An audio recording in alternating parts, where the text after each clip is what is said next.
สบายดีตอนเช้าเนาะไอ้น้องเขามื่อนี้ก็เดินทางมาถึง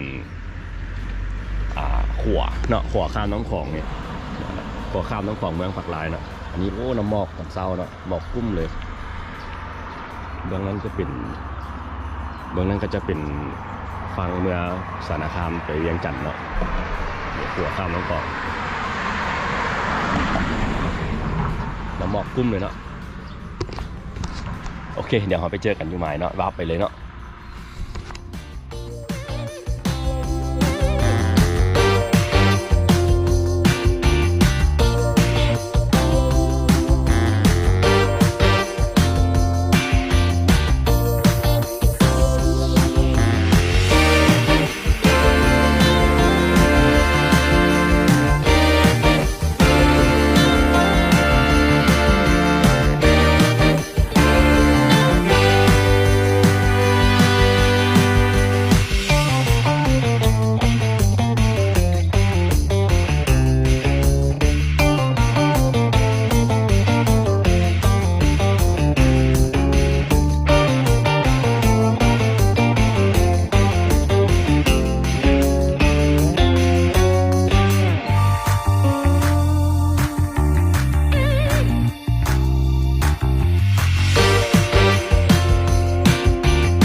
ไอ้น้องเขากลับมาฮอดหมายแล้วเนาะหมายเก่าหมายเดิมเท่านี้แล้วเนาะเพราะว่าหมายตัวนี้มันจะเป็นหมายใหญ่เนาะเป็นฝ่ายใหญ่อันนี้เราดูหนาวเนาะน้ำหมอกกุ้มเลยเนาะนี่เขาก็มาฮอดนี่ก็7 โมงแล้วเนาะ7 โมงปลายแล้ว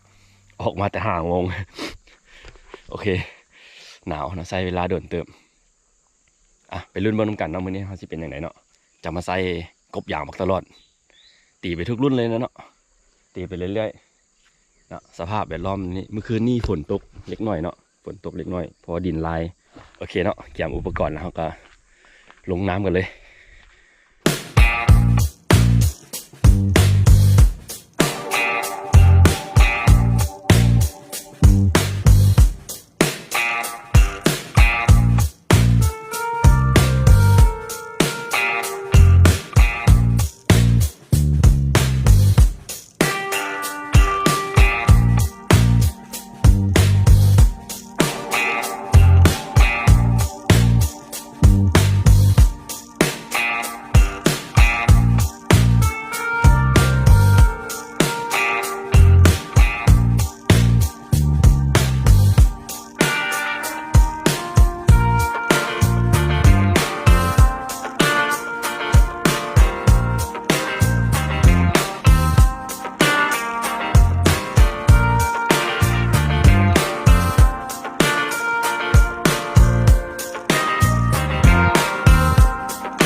เนาะก็จะมาเริ่ม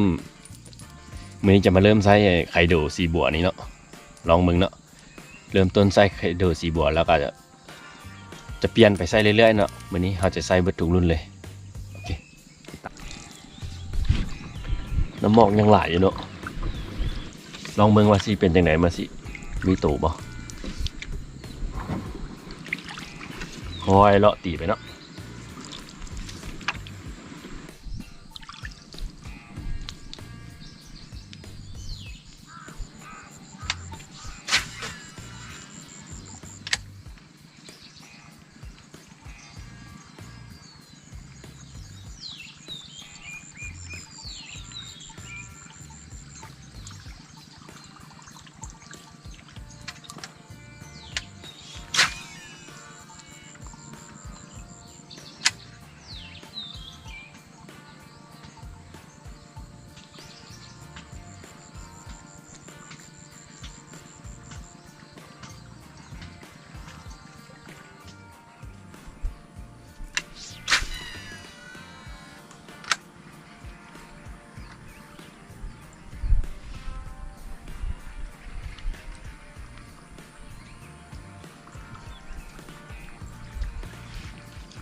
มาแล้ว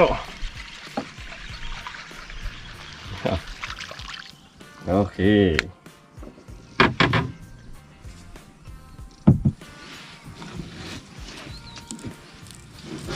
เนาะไคโดสีบัวเนาะตัวนี้เนาะโอเคเข้าซอสเลยเนาะเต็มอ่ะไคโดสีบัวเนาะตัวแรกแห้งมันกว่าสิได้ตัวหนึ่งมานี่ก็ชั่วโมงปลายแล้วเนาะยังหาพอดีหาก็เห็นตัวนี้โอเคอ่ะติดตามตัวต่อไปเนาะพายักมานใส่กุบอย่างตลอดเด้อมี6 รุ่นเนาะปัจจุบันเนาะเอาขึ้นหูไม่เบิ่งเนาะมี6 รุ่นโอเคติดตามตัวต่อไป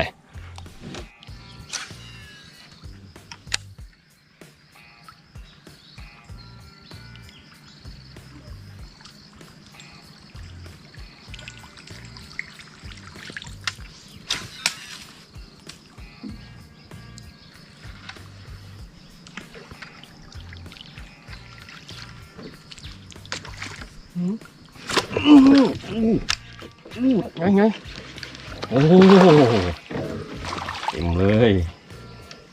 เต็มคอเลย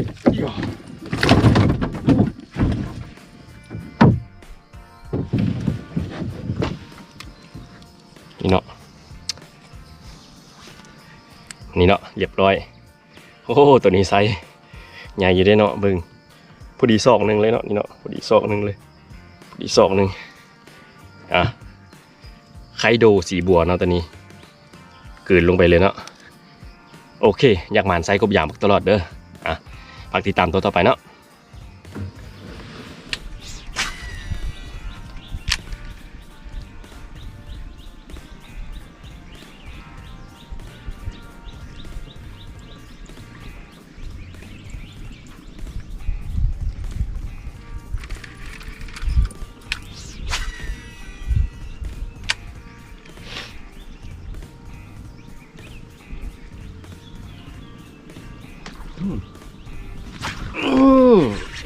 ใส่ไงโอ้มาอีกวันหนึ่งโอ้ดึงคันกงโอ้ใส่ไง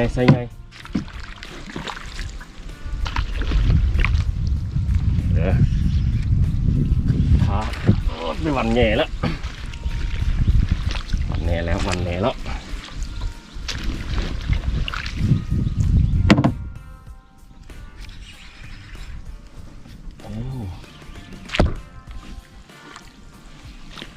บิ๊กเบิ้มเลย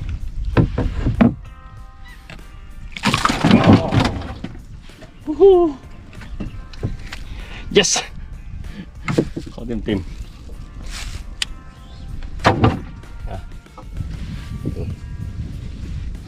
โอ้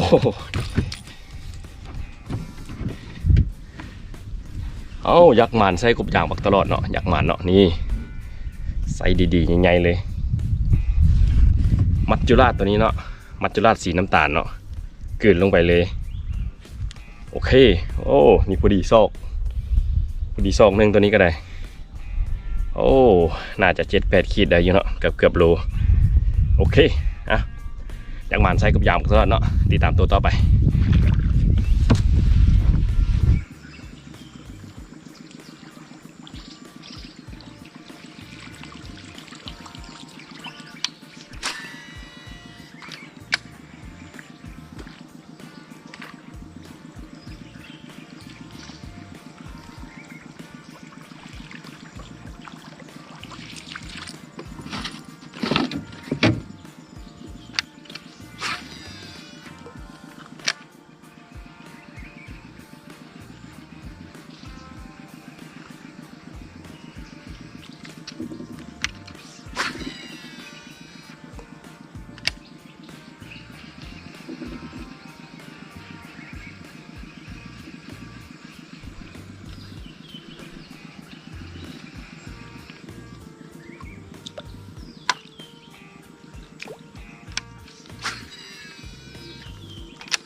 พอ ข้อกินเงี้ยเลื่อม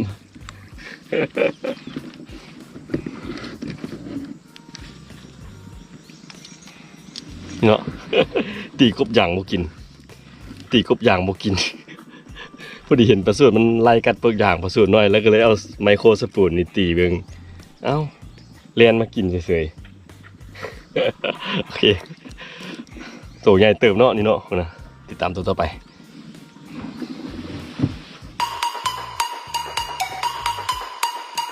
Turn up the volume. We are free.